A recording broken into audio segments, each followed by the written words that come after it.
Question को लो और देखो, लिख के देखो, लिख पा रहे हो क्या? मुश्किल से 4 से 5 पॉइंट लिखोगे, उसके बाद आपका दिमागी काम नहीं करेगा, क्या लिखूँ इसमें, कुछ भी समझ में ही नहीं आएगा। ठीक है, चलो आगे बात करते हैं पेपर 3 के ऊपर, GS 3। इसमें सबसे पहला एग्रीकल्चर मेंस प्रोस्पेक्टिव से पढ़ो। ठीक है, जैसे कि पब्लिक PDS, ठीक है, food processing unit, food processing unit. ठीक है, इन सब चीज़ के बारे में आपने कभी ट्राई किया है पढ़ने का? ये टोटल 50 मार्क्स मिनिमम कवर करते हैं मेंस में। 50 मार्क्स का क्वेश्चन आपसे एग्रीकल्चर से पूछा जाता है। ठीक है, नेक्स्ट है इंटरनल सिक्योरिटी। ठीक है, नेक्स्ट बात है इंटरनल सिक्योरिटी। इसमें आपको 50 marks, again 50 marks. Disaster management 30 to 40 marks disaster management से क्वेश्चन पूछा जाता है। ठीक है, तो अब देखो, मैंने जितने भी सब्जेक्ट आपको गिनाए हैं, क्या आपने मेंस प्रोस्पेक्टिव से इन सब चीज़ों के बारे में पढ़ा है क्या? क्वेश्चन को खुद से क्वेश्चन करो। अगर मान लो कि इस बार आपका प्रीलिम्स निकल भी जाता, तो आपका ये सब तैयार था क्या? अगर तैयार था तो कोई बात नहीं, अगर नहीं था तो कुछ अच्छा नहीं कर पाते मेंस में।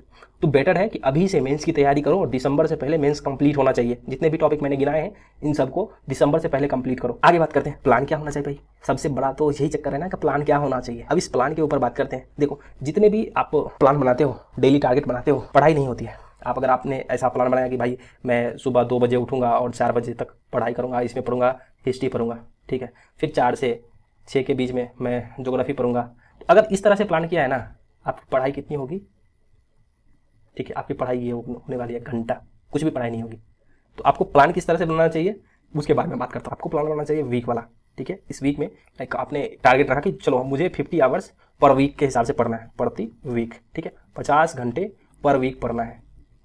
जब आप इस तरह का प्लान बनाते हो ना, ये सक्सेसफुल होंगे। देखो, किसी दिन आपका स्टडी ग्राफ कैसे रहेगा, देखो ये एक लाइन है। जब आप पढ़ाई करने के बारे में सोचते हो तो किसी दिन ऐसे आपका स्टडी ग्राफ इस तरह से होता है। किसी दिन आपने यहाँ पे 4 घंटे पढ़ाई करी, ठीक है, यहाँ 4 घंटे पढ़ाई करी, फिर यहाँ पे जाके आपने किसी दिन 10 घंटे पढ़ाई करी, किसी दिन आपका मन हुआ अरे अच्छा नहीं था तो 3 घंटे ही पढ़ाई हुई, ठीक है, फिर यहाँ पे आपने 8 घंटे पढ़ाई करी। तो इस तरह से जब पढ़ाई ऐसे ही होती है, ऐसा नहीं कि आप आराम से बैठोगे और आपका जो स्टडी का शेड्यूल है वो सेम इस तरह का स्टेट बनेगा, नहीं, ऐसा होगा ही नहीं। We are humans, we are not computers. ठीक है, हम लोग कंप्यूटर नहीं है कि मतलब आपने वो प्रोग्रामिंग में लगा दिया, भाई काम करो, एक बार प्रोग्रामिंग कर दी, करना स्टार्ट कर दिया, वो करते रहेगा, ऐसा नहीं है। हम लोग आदमी हैं, ठीक है, ह्यूमंस हैं, और हमें फीलिंग्स है, इमोशन है, हम लोग डिस्ट्रैक्ट होते हैं लोगों से, और जो भी चीज़ें आसपास में हो रही है हमारा दिमाग उसको प्रोसेस करके हमें इन्फॉर्मेशन देता रहता है, दिमाग थकता रहता है, ठीक है, और हमारी जो एफिशिएंसी है उसको कम करते रहता है। ठीक है, जब आप क्या करते हो, कंप्यूटर में 10-15 प्रोग्राम खोल देते हो तो आपको पता चल जाता है ना कि कंप्यूटर स्लो हो गया, या फिर आप अपने फ़ोन में 4-5 ऐप्स खोल दो, ठीक है, तो फिर देखोगे फ़ोन का जो परफॉर्मेंस है वो घट जाता है। तो सेम चीज़ें हैं, हमारा दिमाग इसी तरह से काम करता है, चीज़ों को प्रोसेस करते रहता है, जो भी आसपास में चीज़ें हो रही है सभी को प्रोसेस करके हमें बताता रहता है कि भाई ये हो रहा है, ठीक है। तो इस वजह से दिमाग की जो एफिशिएंसी है वो कम होती जाती है, थकता है दिमाग। तो आप इस तरह से नहीं पढ़ाई कर पाओगे कि आपने एक स्ट्रेट लाइन में ऐसे खींच दिया कि नहीं हमने 10 घंटे डेली का पढ़ाई का वो शेड्यूल बनाया है तो 10 घंटे डेली ही चलेगा, नहीं, किसी दिन 10 होगा, किसी दिन 12, किसी दिन 8, ये ऐसा ही चलता है। तो इस चीज़ को ओवरकम करने के लिए हमने क्या बोला कि आपको 50 आवर्स पर वीक पढ़ना चाहिए, 50 घंटे पर वीक, उससे कम नहीं। अगर उससे कम करोगे तो फिर आप समझ जाओ कि आपको रोना है। अराउंड 8 आवर्स, देखो एक दिन आप छुट्टी लोगे तो अराउंड 8 आवर्स पर डे हो गया, और जिस दिन छुट्टी लोगे उस दिन 2 घंटे पढ़ लेना, ठीक है, 2 घंटे तो कर ही सकते हो ना। तो टोटल आप देखो 48 और +2 तो टोटल 50 हो गया, आराम से हो जाएगा। अब ये जो 8 आवर्स है ना, ये मतलब कंपलसरी है, आपको करना ही पड़ेगा। अगर नहीं करोगे तो फिर बाद में रोना। मुझे नहीं कहना कि प्रीलिम्स नहीं हुआ और सीसर टफ आ गया, मेंस टफ है, आउट ऑफ द क्वेश्चन पूछ लिया, कुछ भी यूपीएससी करता है, ये सब चीज़ें रोने की जरूरत नहीं है मेरे सामने। चलो अब बात करते हैं कि आपकी पढ़ाई किस तरह से होनी चाहिए। ये जो 8 घंटे आपने या 10 घंटे का आपने शेड्यूल बनाया तो उसमें पढ़ोगे क्या? देखो, आप जो भी स्टडी करोगे, ठीक है, आप डे में आपने जितना भी स्टडी किया, मान लो यहाँ डे लिखते हैं, ठीक है, ये डे है, इसमें आप टोटल 50% जो टाइमिंग है, और यहाँ पे फिर दूसरा 50%, ठीक है, इसमें क्या करोगे? सबसे ये जो पहला 50% है इसमें ऑप्शनल करोगे, ठीक है, सबसे पहला ऑप्शनल करोगे, और दूसरा जो मेंस का टॉपिक है, ठीक है, जीएस, इसको बोलो जीएस, ठीक है, ऑप्शनल और जीएस करोगे। जो भी आपका टाइमिंग है, आप 8 घंटे का आपने शेड्यूल बनाया तो 4 घंटे इसमें ऑप्शनल पढ़ो और 4 घंटे जीएस का पढ़ो।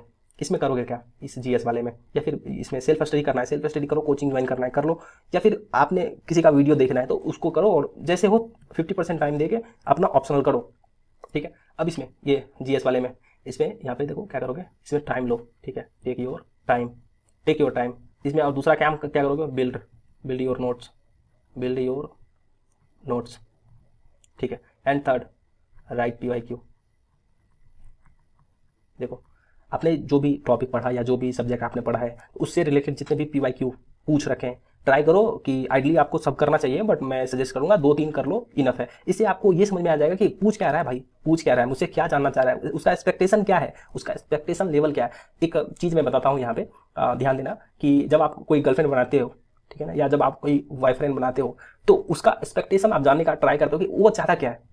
जब आप की गर्लफ्रेंड है और आप जब किसी गर्ल से बात करते हो तो उसका एक चीज़ें सामने आती है ना कि अरे आप कैसे किसी और से बात कर सकते हो, तो उसका एक्सपेक्टेशन है कि आप किसी और से मत बात करो, ठीक है। तो आप क्या करते हो, उसके अकॉर्डिंग काम करना स्टार्ट कर देते हो, ठीक है किसी और से नहीं बात करना है, नहीं बात करते। तो वैसे ही जब आप PYQ करोगे और खुद से लिखोगे तो आपको ये समझ में आ जाएगा कि डिमांड क्या है, चाह क्या रहा है हमसे, ठीक है, उसका एक्सपेक्टेशन क्या है हमसे। तो वो चीज़ें आप यहाँ पे ही समझोगे, ठीक है। हाउ टू मेक नोट्स, इसके बारे में हम एक वीडियो ड्यू है, बाद में इसके बारे में बात करेंगे, ठीक है, किसी वीडियो में, कि हाउ टू मेक नोट्स।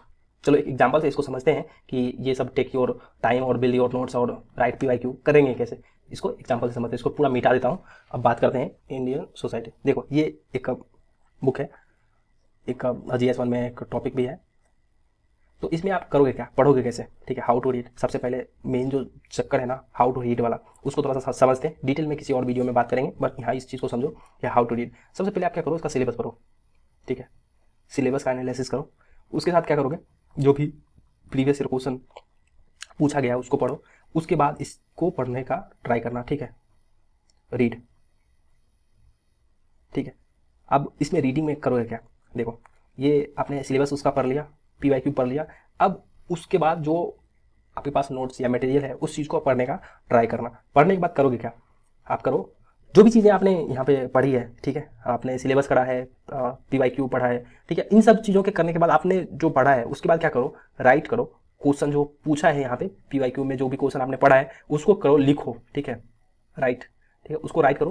अब जब राइट करोगे ना तो इससे क्या होगा, आप क्या सीखोगे, जब आप क्वेश्चन लिखोगे तो सीखोगे क्या, आप सीखोगे कि कितना कंटेंट जरूरत है, ठीक है ना, हाउ मच कंटेंट, कंटेंट की कितनी ज़रूरत है, हमें कितने डेप्थ में चीज़ों को करना है, वो चीज़ सबसे पहले सीखोगे कि डेप्थ कितना चाहिए, ठीक है। डायमेंशंस आपको पता चलेगी कि और कितने डायमेंशंस मैं सोच सकता हूँ, ठीक है, जो भी डायमेंशंस है आप वो सोच पाओगे। और फिर आप ये देखोगे कि मैं जितने भी चीज़ें पढ़ा, ठीक है ना, हाउ मच वी फॉरगेट, ठीक है ना, फॉरगेट, जितनी भी चीज़ें मैंने पढ़ी उसमें से मैं एक भूल कितना गया, ठीक है। अब जब ये चीज़ें करोगे ना इसके बाद बनाना नोट्स, ठीक है, make a notes, make a notes. ये सब चीज़ें करने के बाद अगर नोट्स बनाओगे ना वो एकदम टू द पॉइंट रहेगा, कंसाइज रहेगा, ठीक है। आपको ये समझ में रहेगा कि मुझे क्या भूलता है और जल्दी भूलता है, क्या चीज़ें मुझे याद रखनी है, इस तरह से नोट्स बनाए जाते हैं। अब आपको समझ में आ गया कि पढ़ाई किस तरह से करनी चाहिए, ठीक है। चलो आगे बात करते हैं, अपना प्लान क्या होना चाहिए इसके ऊपर। तो मैं उम्मीद करता हूँ आपको चीज़ें समझ में आई है। नेक्स्ट अब बात आती है प्लान की, तो मैं इसको मिटा देता हूँ और बात करते हैं अपने प्लान के ऊपर। चलो नेक्स्ट स्लाइड पे लेके चलता हूँ आपको। ये वाला देखो, यहाँ जुलाई है, आपको दिख रहा है। अब इसमें जो फर्स्ट वीक है इंडियन सोसाइटी करो, 2 वीक आप इंडियन सोसाइटी के लिए 2 वीक दो। 2 वीक में इंडियन सोसाइटी आराम से हो जाता है, बट मैं मान के चलता हूँ 1 वीक में ही हो गया था मेरा तो 1 वीक में हो गया था, क्योंकि मेरे पास नोट्स थे और हैंड आउट थे, तो मेरा 1 वीक में हो गया था। आपके पास अगर नोट्स हैं तो 1 वीक में हो जाएगा, नहीं है तो 2 वीक मैं मान के चलता हूँ, चलो 2 वीक लगेंगे। अब इसमें करोगे क्या, देखो ये जो इंडियन सोसाइटी है ये 50% टाइमिंग है आपका, ठीक है, टोटल 50% है, और उसके बाद जो 50% है वो आपका जो भी ऑप्शनल होगा उसके लिए है, ठीक है, ऑप्शनल के लिए है ये 50% टाइमिंग अदर, तो इसलिए मैंने यहाँ पे 2 वीक्स दिया है, ठीक है। नेक्स्ट नीचे चलते हैं, यहाँ पे देखो मैं इसको मिटाते चलता हूँ जिससे कि आपको समझ में आए। देखो फिर यहाँ गवर्नेंस, इसके लिए भी मैंने 2 वीक्स दिया है, ठीक है, आराम से 2 वीक्स में आपका हो जाएगा। नेक्स्ट आगे बढ़ते हैं। देखो ये पूरा जुलाई खत्म हो गया, इसमें आपने क्या करी, सोसाइटी करी, इंडियन सोसाइटी, उसके बाद गवर्नेंस करा, ठीक है। इंडियन सोसाइटी और गवर्नेंस आपका पूरे 1 मंथ में, और आपका जो ऑप्शनल है वो यहाँ पे खत्म हो गया, ठीक है। नेक्स्ट बात करते हैं, यहाँ पे देखो अगस्त, ये जो अगस्त का महीना है इसमें आप क्या करोगे, एथिक्स करोगे, ठीक है, पूरा एथिक्स अच्छे से करो। नीचे लेके चलते हैं, पूरा ये 4 वीक्स आपने एथिक्स को दिया है, ठीक है, अच्छे से एथिक्स करो। एथिक्स करने के बाद आपको बहुत सारे डायमेंशंस खुद ब खुद समझ में आ जाएंगे। आपने सोसाइटी कर ली, ठीक है, गवर्नेंस का पार्ट कर लिया, एथिक्स कर लिया, ठीक है, आपको 4 चीज़ें आसानी से समझ में आना स्टार्ट हो जाएगी। नेक्स्ट अब देखो यहाँ पे फर्स्ट वीक सितंबर का है, इसमें वर्ल्ड हिस्ट्री करो, पोस्ट इंडिपेंडेंस करो। इन दोनों के लिए हमने एक वीक ही दिया है, बहुत ही स्मॉल है बुक, इसका आराम से हो जाता है थोड़ा ही टाइम में। ज्योग्राफी, इसके लिए मैंने यहाँ 2 वीक्स देने का ट्राई किया है, देखो यहाँ पे 2 वीक्स है, ठीक है, 2 वीक्स में आराम से ज्योग्राफी हो जाएंगे। अगर आपने पहले से तैयारी कर रखी होगी तब, नहीं कर रखी होगी तो आपको थोड़ा ज़्यादा मेहनत करना पड़ेगा, बट करो जैसे भी हो। मेंस प्रोस्पेक्टिव से जितने भी ज्योग्राफी के क्वेश्चन बन रहे हैं उन सब चीज़ों को करो। पढ़ाई कैसे करनी है आपको पता ही है, करना कैसे है, सिलेबस को एनालाइज करो, ठीक है। और PYQ, बिना PYQ के आप कहीं तक नहीं जा पाओगे। इन दोनों को एनालाइज करो, उसके बाद फिर जो भी आपका मेन कंटेंट है उसको रीड करो, ठीक है। अब रीड करने के बाद क्या करोगे, PYQ लिखोगे, ठीक है। PYQ का जो क्वेश्चन है उसको राइट करो, ठीक है। अब जब PYQ राइट करोगे तो इससे आपको क्या चीज़ समझ में आ जाएगी कि आपको कितने डेप्थ में चीज़ें पढ़नी है, ठीक है। How depth you have to read, ठीक है। आपको किस डायमेंशन में सोचना है और आप क्या भूल रहे हो, 3 चीज़ें आपको समझ में आएगी। जब आप ये 3 चीज़ें समझोगे तब बनाओ नोट्स, ठीक है। Make a notes. अगर उससे पहले आपने नोट्स बनाई, आपको समझ में ही नहीं आएगा कि मुझे अपने नोट्स में क्या लिखना है, आप एक नया बुक लिख दोगे। अगर लक्ष्मीकांत से आपने नोट्स बनाए, भाई दूसरा लक्ष्मीकांत आप लिख दोगे। चलो नेक्स्ट, ये हमारा सितंबर खत्म हो गया, अक्टूबर में आ गए हैं। यहाँ पे हमने एग्रीकल्चर को 2 वीक्स दिए हैं, ठीक है। ये थोड़ा छोटा ही सब्जेक्ट है, 40-45 पेज के आसपास नोट्स अवेलेबल है, आप चेक कर लेना। और अगर उससे ज़्यादा होगा तो आप देख लेना, अपना जुगाड़ बैठा हो, ठीक है। मैं शेयर नहीं कर पाऊंगा क्योंकि कॉपीराइटेड वाला चक्कर है, तो इस वजह से मैं शेयर नहीं कर पाऊंगा। बट जब हम बात करेंगे GS3 की प्रिपरेशन कैसे करें तो वहाँ पर मैं इस चीज़ के बारे में डिस्कस करूँगा कि आपको कैसे तैयारी करनी चाहिए, आपका कहाँ से जुगाड़ करना चाहिए, ये सब चीज़ें के बारे में मैं वहाँ बात कर लूँगा, ठीक है। चलो अब डिजास्टर मैनेजमेंट, इसके लिए 1 वीक ही दिया है, और सोशल जस्टिस इसके लिए भी 1 वीक, ठीक है। पॉलिटी इसके लिए मैंने 2 वीक्स नहीं 3 वीक्स दिया है, ठीक है। आप अगर चाहो तो 4 वीक्स भी ले सकते हो, कोई दिक्कत नहीं है, थोड़ा लंबा है, आराम से हो जाएगा। देखो फर्स्ट वीक यहाँ पे ये वाला अक्टूबर का है, ठीक है, लास्ट वीक में आप बोलो। उसके बाद यहाँ नवंबर 2 वीक्स, यानी टोटल 3 वीक्स दिया है पॉलिटी के लिए। अगर आप चाहो तो यहाँ पे मैंने रिजर्व रख दिया, हो सकता है कि कोई ऐसा बुक हो या कोई ऐसा चैप्टर हो जो आपको समझ में नहीं आ रही हो, या आपके पास कंटेंट उसका थोड़ा सा ज़्यादा हो तो उसको करने में नहीं बन पा रहा हो 1 वीक में, तो इसके लिए मैंने यहाँ रिजर्व टाइम दिया है पूरा 3 वीक्स, ठीक है। टोटल 3 वीक्स आपको रिजर्व टाइमिंग है, आराम से करो, कोई दिक्कत की बात नहीं है।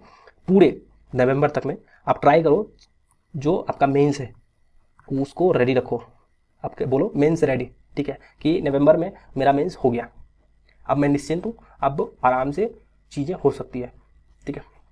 अब बात करते हैं दिसंबर, यहाँ से लग जाओ प्रीलिम्स की तैयारी में, ठीक है। अब जब दिसंबर आएगा तो हम इसके बारे में एक और वीडियो लाएंगे और वहाँ बताएंगे कि आपको दिसंबर से किस तरह से प्रिपरेशन करनी चाहिए, ठीक है। अब ये जो PDF जिसमें ये सब चीज़ें मैंने बताई है आपको मिलेगी कहाँ, ये है देखो यहाँ पे टेलीग्राम, हमारा ये टेलीग्राम ग्रुप का लिंक है, मैं डिस्क्रिप्शन बॉक्स में डाल दूंगा, वहाँ आप ज्वाइन हो जाओ और वहाँ पे आपको ये आराम से PDF मिल जाएगी। और अगर आपको कुछ कहना है, ठीक है, आप यहाँ मेल कर सकते हो। ये हमारा YouTube चैनल है, इस चैनल को सब्सक्राइब कर लो बेहतर वीडियो पाने के लिए। और अगर आप कुछ और कहना चाह रहे हो नीचे कमेंट सेक्शन है, आराम से वहाँ कह सकते हो, ठीक है। मिलते हैं अगले वीडियो में, तब तक के लिए आप लोग पढ़ते रहिए, मुस्कुराते रहिए। Thank you so much for your time and patience.